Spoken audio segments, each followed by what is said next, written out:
The debate begins with an atmosphere thick with tension, shaped by years of political accusations, investigations, and disputes over the reach of federal authority.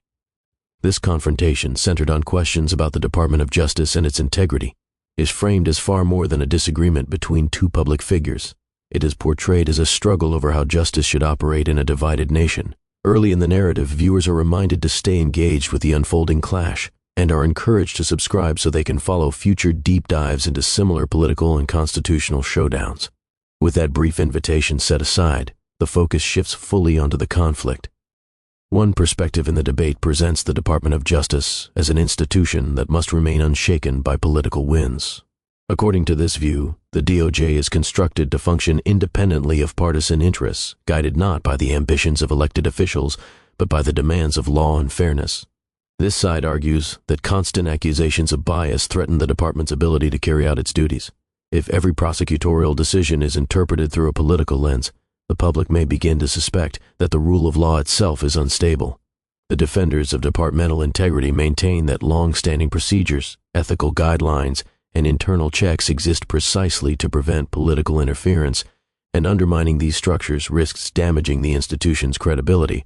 On the opposing side, concerns arise about whether the DOJ has drifted too far from accountability. The argument centers around the belief that no federal institution should operate without scrutiny, especially one that wields such immense prosecutorial power. This perspective asserts that transparency is essential for maintaining public trust, and questions about selective enforcement, political favoritism, or inconsistent standards demand answers. Those who express these concerns suggest that oversight is not an attack on the DOJ's independence, but a necessary mechanism to ensure that its actions remain aligned with democratic expectations and constitutional boundaries. Without such oversight, they warn, institutions may become insulated, unresponsive, or even emboldened in ways that conflict with public interests. As the debate unfolds, both sides begin referencing historical patterns to strengthen their positions. Those defending DOJ independence point to moments in American history where political actors attempted to weaponize federal agencies against opponents. These examples are invoked as warnings. If current political figures apply pressure too aggressively, they risk reviving past abuses. Stability, they argue, is only possible when the DOJ is free from political manipulation. The nation depends on prosecutors and investigators who can pursue cases without fear of political retribution or expectation of political reward. From the oversight-oriented viewpoint, historical references take a different shape. This side recalls times when federal institutions, through secrecy, miscalculation, or misjudgment, lost public trust because they operated without adequate scrutiny. The argument stresses that agencies of such power must never assume they are above questioning. Public confidence does not materialize from independence alone. It also requires openness, consistency, and willingness to address doubts. To this perspective, resisting oversight appears not as a principled stand, but as a potential indicator of deeper issues needing review. The debate soon expands to the broader implications of DOJ decision-making. Defenders of the department argue that prosecutorial discretion, when used properly, is essential for justice. Not every violation merits prosecution, and not every investigation deserves the same level of public exposure. Professional judgment, shaped by training and experience, guides these decisions. Interference from lawmakers, they argue, could distort these decisions by pushing prosecutors toward politically safe outcomes rather than legally appropriate ones. Once prosecutorial choices begin to reflect political pressure instead of legal reasoning, the very notion of impartial justice becomes compromised. On the legislative oversight side, prosecutorial discretion is acknowledged but questioned.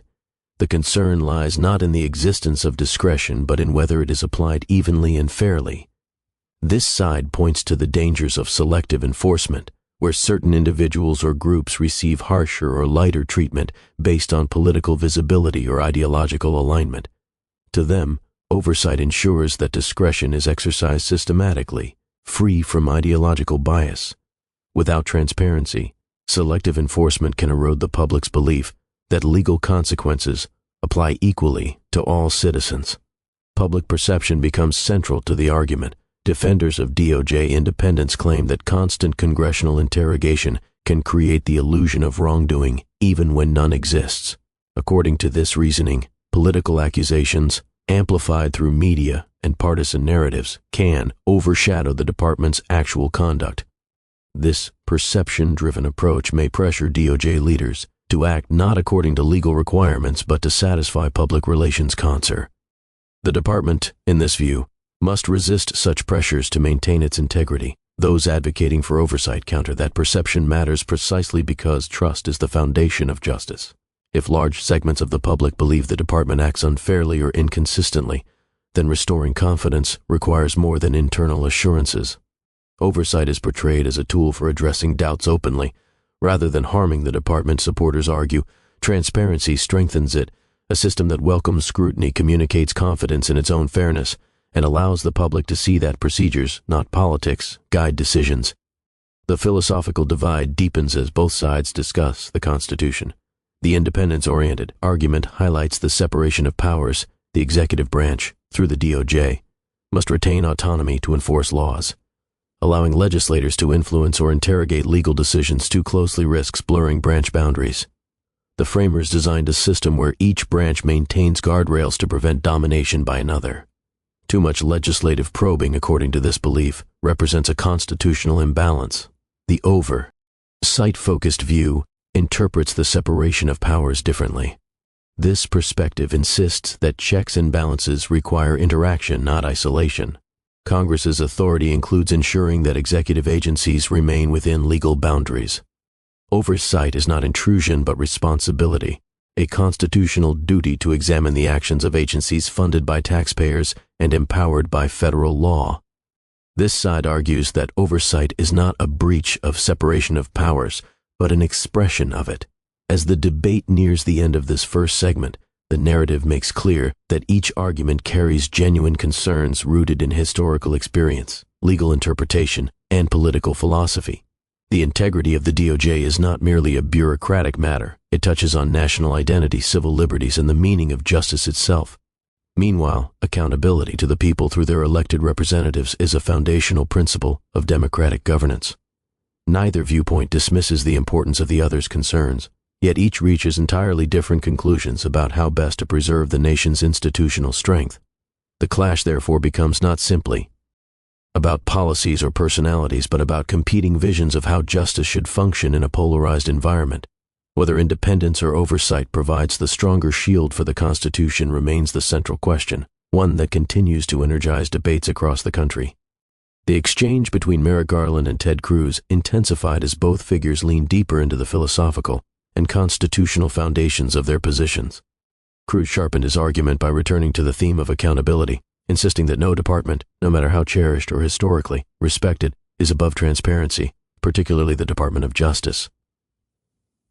He emphasized that once the public begins to believe that the DOJ protects certain individuals while pursuing others, faith in the justice system erodes rapidly, and Congress cannot allow such deterioration to continue unchecked. Garland responded with a calm but firm insistence that what Cruz was calling selective enforcement was, in reality, a reflection of ongoing investigations that could not be publicly discussed without corrupting them. He explained that true justice sometimes requires silence, restraint, and patience. Even when political pressure demands immediate answers, Cruz countered by challenging Garland's concept of restraint, arguing that silence from the DOJ only fuels claims of bias.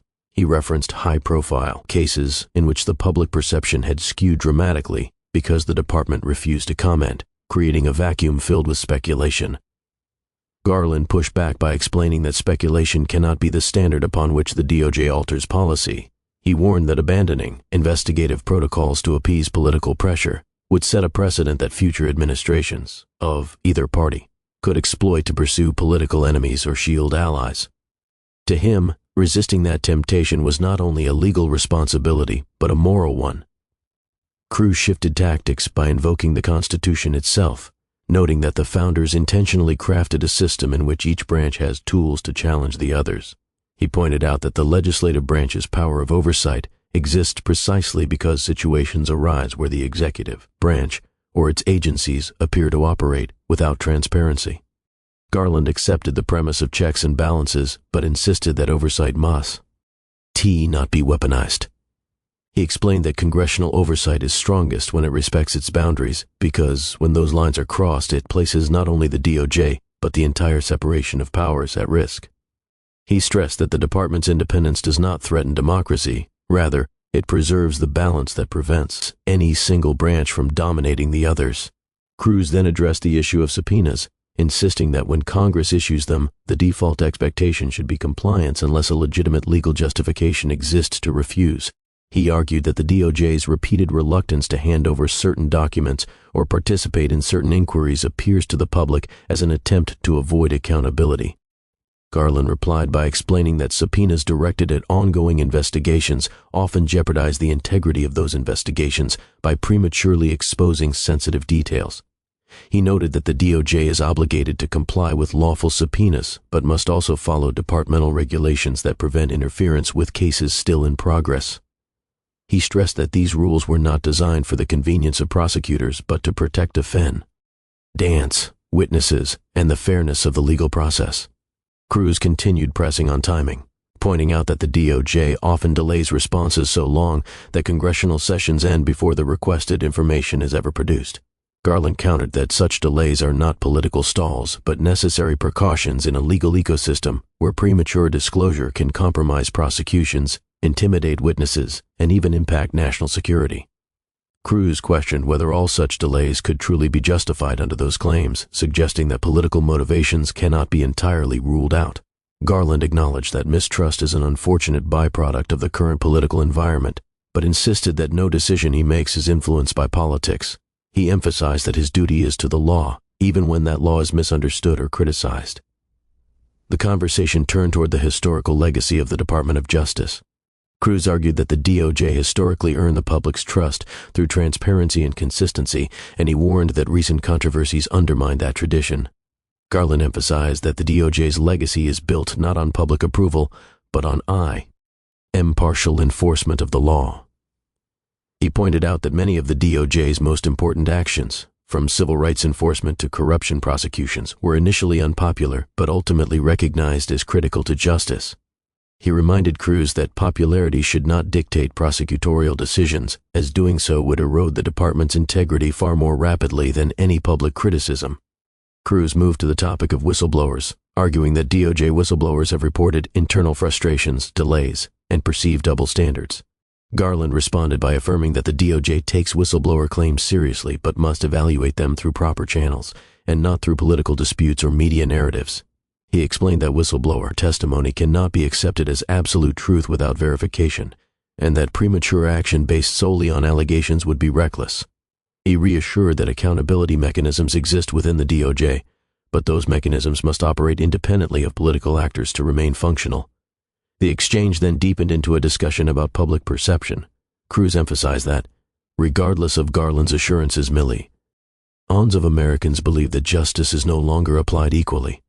He argued that such widespread belief is itself a constitutional crisis, and that Garland's refusal to publicly address certain issues only worsens the problem. Garland replied by stating that perceptions cannot override principles.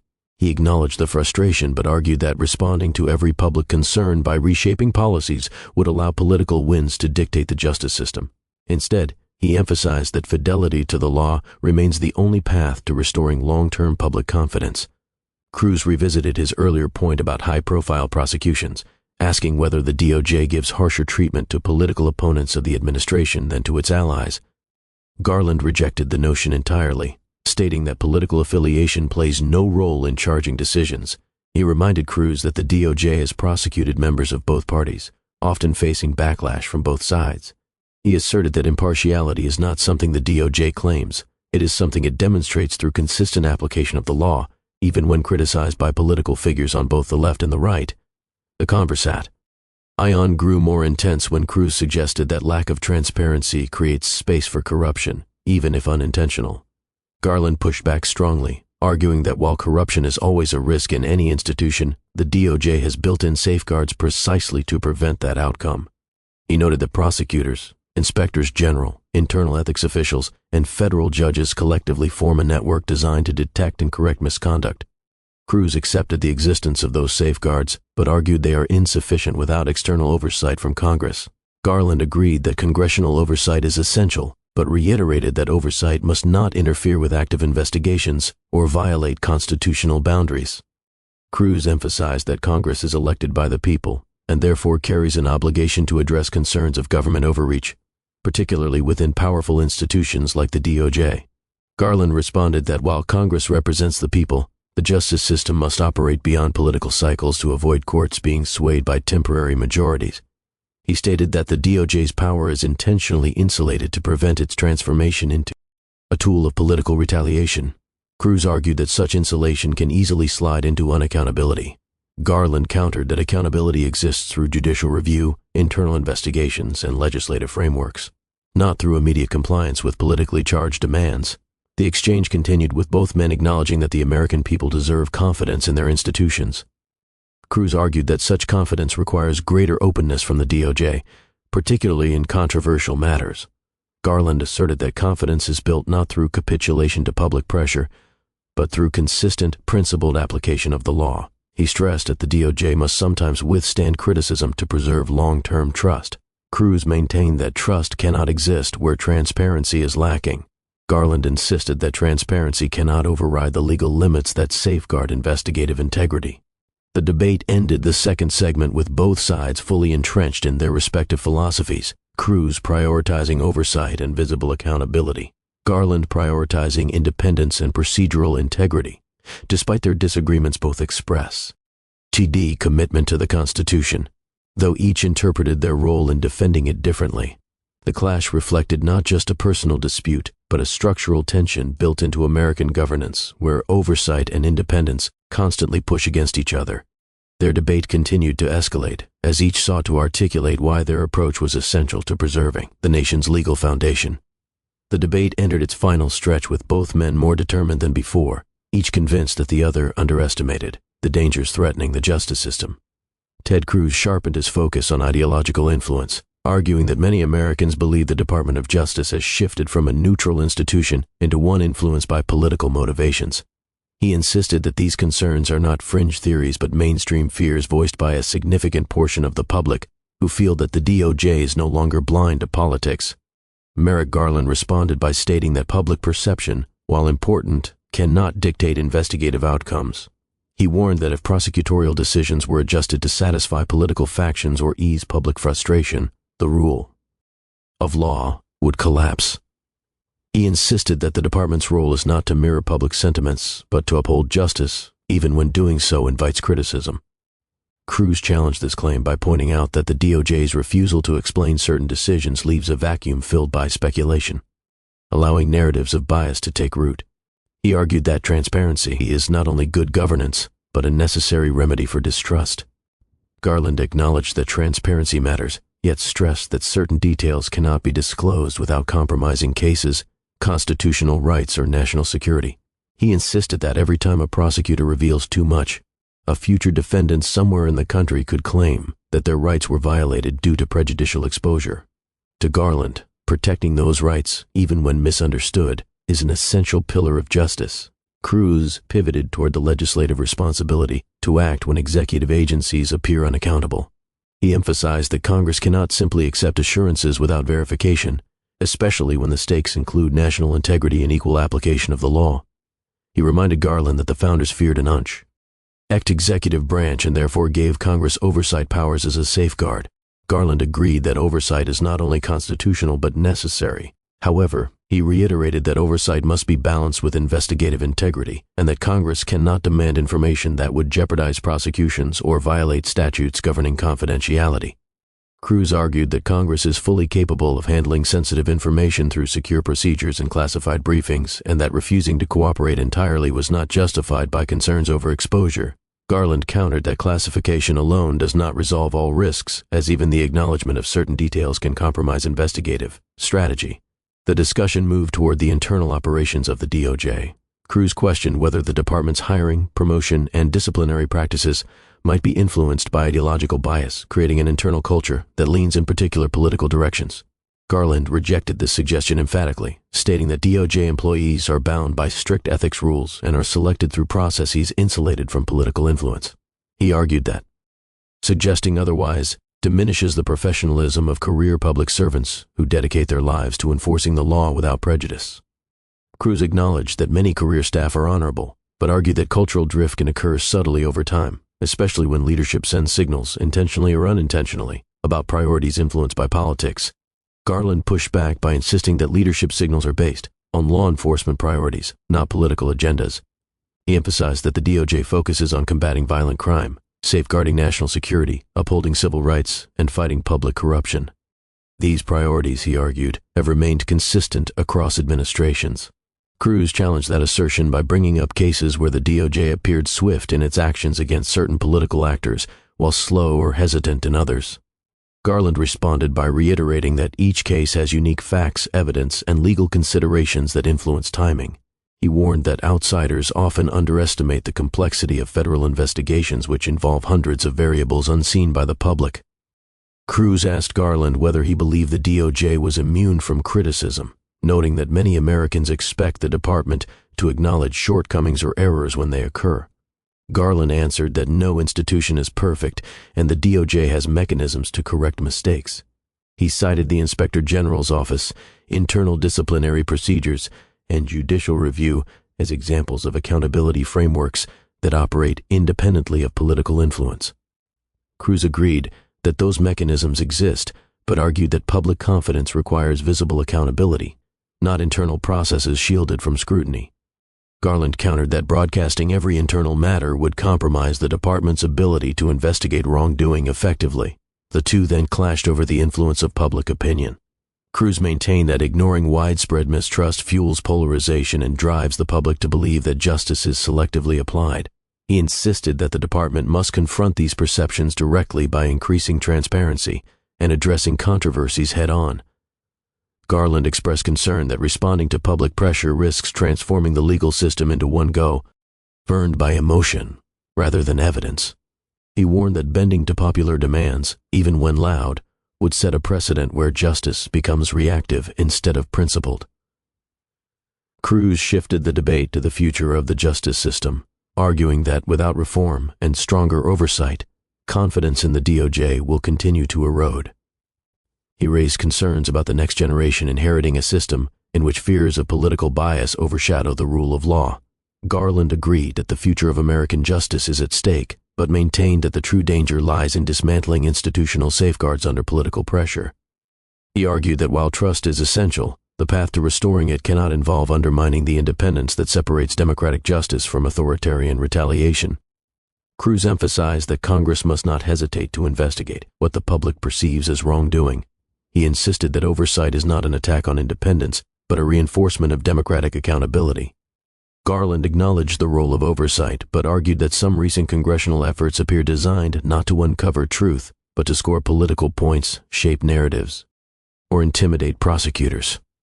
Cruz rejected the characterization, insisting that resisting oversight gives the impression that the DOJ has something to hide. Garland replied that refusing unlawful or overly broad requests protects not political interests, but the constitutional structure itself. As the debate intensified, both acknowledged that the DOJ's power is immense, and so is Congress's authority to monitor it. Cruz argued that such immense power requires heightened transparency, or else the public will assume the worst. Garland, however, maintained that transparency must never come at the cost of prosecutorial integrity or constitutional rights. Their clash, though framed through legal arguments, reflected competing visions of how the justice system should operate, one emphasizing external scrutiny, the other emphasizing internal discipline and independence. Cruz then raised the question of long-term reform, proposing structural changes that would increase congressional access to information and create clearer rules regarding DOJ compliance with oversight. Garland warned that such reforms could inadvertently weaken the DOJ's ability to enforce the law without fear of politica. Retaliation. He expressed concern that if prosecutors know their communications, strategies, or decisions might be exposed to political actors, they may hesitate in cases involving influential individuals. Cruz argued that hesitation already exists, only in cases where the DOJ risks angering politically aligned figures. Garland firmly denied this, insisting that the DOJ prosecutes without regard to status or affiliation. The final moments of the exchange brought both men back to the core tension: how to maintain public trust in a polarized era. Cruz argued that trust is built through openness, responsiveness, and accountability to the people's representatives. Garland argued that trust is built through consistent, principled action protected from political manipulation. Both agreed that the American justice system stands at a crossroads, but each believed strongly that only his approach safeguards its legitimacy. The clash revealed a deep and enduring conflict within the structure of American government, where oversight and independence are essential, yet perpetually in tension. Their debate concluded not with agreement, but with a stark reminder that the struggle between accountability and autonomy is intrinsic to a system designed to prevent the concentration of power in any single branch.